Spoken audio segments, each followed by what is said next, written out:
Treasury Secretary Steven Mnuchin, second from left, stands next to President Trump in New York on Tuesday, at which Trump commented again about last week's violence in Charlottesville.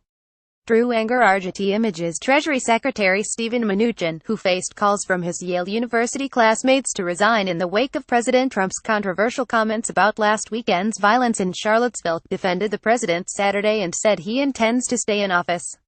While I find it hard to believe I should have to defend myself on this, or the president, I feel compelled to let you know that the president in no way, shape or form believes that neo-Nazi and other hate groups who endorse violence are equivalent to groups that demonstrate in peaceful and lawful ways, Mnuchin, who is Jewish, said in a statement released by the Treasury Department. His comments followed assertions by Trump last week that there was blame on both sides at the Charlottesville gathering organized by white supremacist groups that turned deadly and that some fine people participated in a march to protest the removal of a Confederate statue. Mnuchin was among the Trump administration officials standing by Trump's side as he made those comments at Trump Tower in New York on Tuesday at an event advertised to focus on Trump's plans to spur new investments in the nation's infrastructure.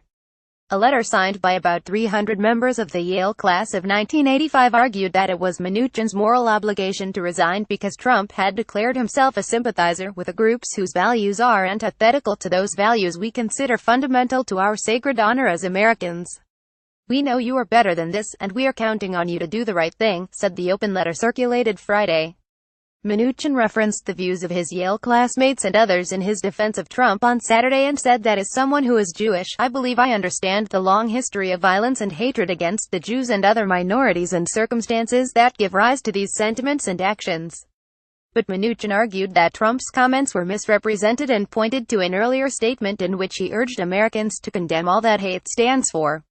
Our president deserves the opportunity to propose his agenda and to do so without the attempts by those who opposed him in the primaries, in the general election and beyond to distract the administration and the American people from these most important policy issues: jobs, economic growth and national security, Mnuchin said. As long as I am Treasury Secretary, I will do the best job I can for the American people and provide the best advice I can to the president, he added.